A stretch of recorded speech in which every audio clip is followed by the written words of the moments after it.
Canada will be celebrating its first National Day of Truth and Reconciliation, September 30th. In this context, it's a great privilege for me to interview Commissioner Taubin. She works for the Truth Commission and will be preparing the report on Indigenous affairs as it related to the long conflict that afflicted Colombia. She is herself original from the Embera community and Indigenous community of Colombia. Muy buenos días, comisionada Taubin. Diana Famume Michiato Kinajunia, muchas gracias, embajador. Como es conocido, Canadá enfrenta un pasado difícil y por tal motivo se estableció en 2008 la Comisión de la Verdad y Reconciliación por recoger los testimonios de aquellos afectados por el legado del sistema de escuelas residenciales indígenas en Canadá. Para los que no conocen, este sistema es un sistema donde se sacaban los niños indígenas de sus pueblos para mandarlos en escuela, para matar, como se decía a la época, para matar el indio adentro del indio, para aprender el inglés o el francés, perder contacto con sus pueblos y sus raíces. Esta comisión sirvió para recoger testimonio, pero también formular una serie de recomendaciones y, más importante tal vez, llamados en la acción. Comisionada, ¿qué aprendizaje y lecciones pudo obtener su Comisión de la Verdad, la Comisión de la Verdad colombiana, de la experiencia canadiense de la Comisión de la Verdad y Reconciliación de Canadá? Embajador, muchas gracias. Cuando comenzamos nuestra tarea en la Comisión de la Verdad de Colombia, nos encontramos con que Canadá tenía la experiencia de una Comisión de la Verdad con pueblos indígenas. Y de este proceso nosotros aprendimos que no solamente los pueblos indígenas, sino afrodescendientes, rom, tenían una historia propia que era necesario rescatar y que por primera vez desde sus voces pues la sociedad colombiana tenía que conocer.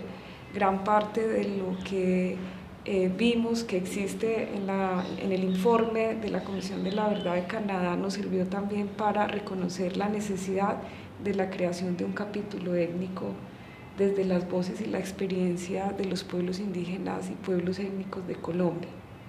También todos aquellos aspectos socioculturales y las maneras y matices como los pueblos indígenas ven aspectos como el conflicto armado, pero también su propia historia y las recomendaciones. Algo que encontramos común entre la Comisión de la Verdad de Canadá y la Comisión de la Verdad de Colombia es la preocupación que tienen los pueblos indígenas por las recomendaciones. Usted hizo referencia al conflicto armado de Colombia y sabemos que las víctimas históricas o las más afectadas fueron las comunidades indígenas y la comunidad afrocolombiana. También en Canadá las comunidades indígenas han sido víctimas históricas de abusos y violencia de todo tipo. ¿Cómo avanzar con estas poblaciones? Avanzar y marcar un camino de reparación, reconciliación, perdón y, claro, de no repetición. Embajador, las historias que hoy tenemos todos los seres humanos tienen que ver mucho con la historia de nuestros antepasados y nosotros somos el cúmulo de experiencias de nuestros padres, nuestros abuelos, en términos de oportunidades o de falta de oportunidades también. Entonces, los pueblos indígenas y afrodescendientes han acumulado diferentes épocas de violencia y han sido también marginados de políticas de integración que respete y garantice su diversidad cultural.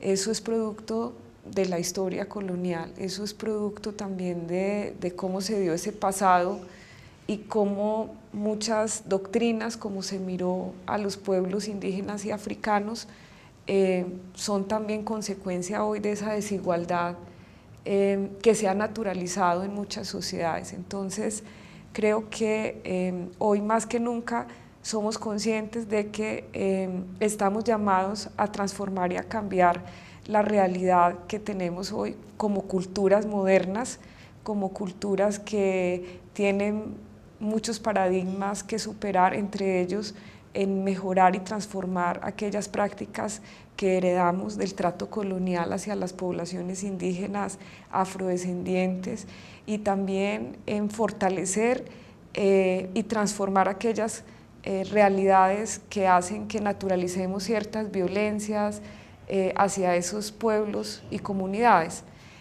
Y para ello es necesario que transformemos primero la educación de nuestros países sobre esa historia colonial en la que hemos naturalizado la barbarie, crímenes y genocidios, así como la esclavización de las personas, y que en los colegios, en la educación, podamos transformar e indignarnos sobre ese momento histórico para humanizarnos frente a las realidades de estas poblaciones, así como romper el relato colonial para poder conocer realmente hoy quiénes son esas poblaciones, quiénes son los pueblos autóctonos, quiénes son los pueblos afroamericanos, afrocolombianos, que están en este continente, y hoy quiénes somos los ciudadanos que tenemos múltiples raíces. Entonces eso es, creo que, parte del trabajo que tenemos que adelantar las generaciones que estamos comprometidas con un cambio con nuestras sociedades. Canadá ha declarado el 30 de septiembre el Día Nacional de la Verdad y la Reconciliación. Comisionada, ¿qué le recomendaría a los canadienses para dar un sentido profundo a la reconciliación y a la verdad? Bueno, decir que es un paso muy importante que Canadá pueda incorporar dentro de sus celebraciones socioculturales e históricos como canadienses, digamos, en un encuentro con la historia y con las raíces, de cara también a una construcción de un futuro mejor, en el cual el reconocimiento de quiénes son como canadienses, de su propia historia, y recordar aquello que no puede volver a ocurrir, sea un referente importante para construir una Canadá mucho más humana, mucho más de cara a la reconciliación de las diversidades culturales que hoy conforma Canadá. Es una oportunidad sin duda que el Día de la Verdad y la Reconciliación les llama a ustedes a profundizar. Sin duda esta fiesta que apenas comienza a recrearse y a llenarse de motivaciones, seguramente no solamente va a ser el encuentro con pueblos indígenas y los ciudadanos canadienses, sino también la posibilidad del encuentro de muchos ciudadanos y ciudadanas canadienses que tienen, además de un relato, una verdad, también tienen una cultura y seguramente muchas reflexiones ese día. Yo les invitaría a que ese día sea un día para compartir, sea un día para reflexionar, sea un día para pensar en el Canadá que son y en el Canadá que sueñan y que deberían construir entre todos y todas las ciudadanas en medio de esa diversidad tan grande que tiene este país. Comisionada, muchísimas gracias. Muchísimas gracias, embajador.